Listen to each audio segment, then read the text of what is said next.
What is it like living life as someone who's 6'4"? It's like being dealt at least 2 aces. Really? Yeah, bro, for sure. You're born straight white male and tall. Bro, that's at least 3 aces out of 5. You know? You think it's that big of an advantage to be 6'4"? And No. I would never I don't think just because you're tall, you get ahead in life. But I mean, there are certain advantages to it. And I think I'd be a kid to say that that's not true. What are some of the biggest advantages you would say? Girls, the ability to play sports, a certain physical presence in a room. I think it's helped me in leadership a bit, but I don't think it makes me a better leader. You know, I just think it's helpful. But not planes. Not good on planes. No, not good on planes. Not good in Lamborghini. Okay. Right. So no sports cars, but you can reach the top aisle, top shelf at the grocery store. Yes. So that I need help with That's good. sometimes. Okay. I can absolutely do that. Right. You know, there's an obvious thing that I can say that Graham can stand on his wallet. Right. You know, which it is what it is. But you know what also? I've thought about this deeply, actually. If I had not been so tall or was not gifted so much physically, I might have created a different strategy in my life and been much better at something else. Does that make sense? It does. I 100% actually agree with you. Yeah. I would have been okay, you can't play this card in life. You need to hyper focus here. You know, and I think life is really like that. I think that life is, you know, evaluating the hand you're dealt and then saying, okay, how can I maximize this? Because everything that's ever happened negative in my life or any disadvantage that I think I have, I'm quite dyslexic. I don't read very well at all. My eyes just don't pick the words up. Yeah. It could be it could be like a child's book. And whatever the eye flow is, it just doesn't work out very well for me. And I'm like, okay, well, what can I do about it? You know, so I've been able to turn most negative things in my life into positive somehow. And I think winners do that. I mean, most people, if they have something that seems to be a disadvantage, I try to find a way to make it a superpower. I really do. You know, I didn't grow up in the best situation. I grew up trailer parks and stuff like that. But for that reason, I believe I had this certain kind of grit or understanding of the world or whatever that I choose to believe, whether it's true or not, gives me an advantage.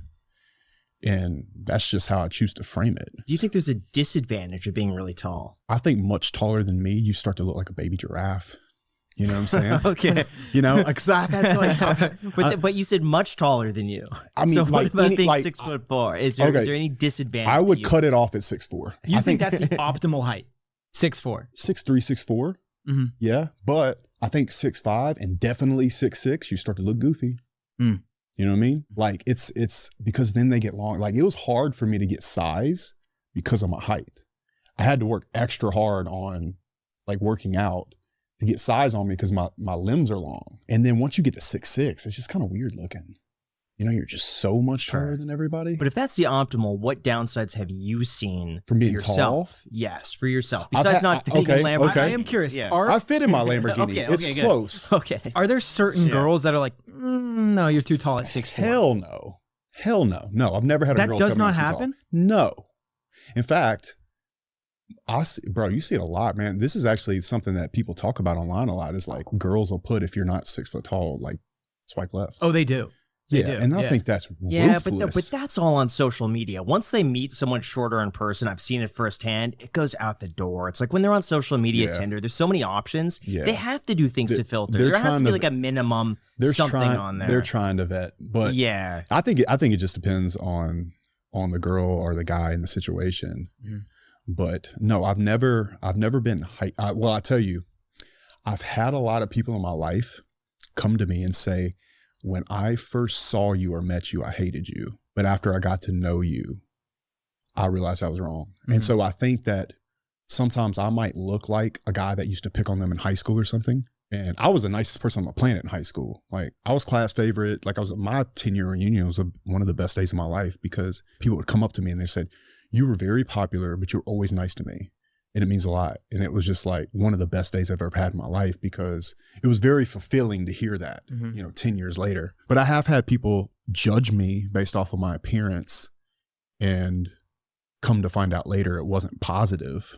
I mean, I think my height was probably included in that. I definitely think, like, from seeing you online and also seeing you in person, you are a bit intimidating, I would say, based off of your stature, based off the muscles, and also based off of like just the way that you walk and the way that you show yourself. I've been told that a lot. And on top of that, your stare is very intense. Like when you look at me, your eyebrows, they furrow and they kind of sit low on your forehead, and you're like lasers. Very serious. Very serious. And you're it's just an intense look, which I personally I don't have a problem with, but I'm trying to understand, is that something that you learned over time, like through business, you had to have this intense eye contact, or have you always had this like high level of focus? Well, it was probably construction, probably amplified it. And then also, I do think it's very important to like let people know that you're truly like, I think you can shake a man's hand and look him dead in the eyes and he'll know if you're a snake or not. Because if you can't look him dead in the eyes, how can he trust you? In my 20s, when I'm shaking some 55-year-old white guy's hand and telling him I'm going to hit his schedule, and I had to do that to be able to get a contract for a metal building or to hang these steel jobs. It was probably something that I acquired just out of necessity because I was the youngest guy in the room. And I was lucky because I was tall, because I looked like a grown ass man, you know, coming, because I played college football.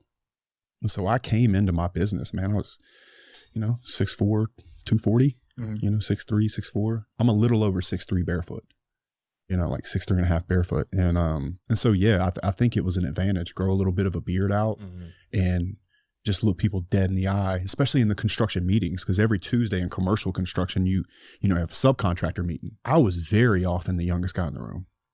And so I had to use kind of a quiet disposition and body language to be able to set the tone with basically a room full of men that were older than me, been doing it for longer than I've been alive.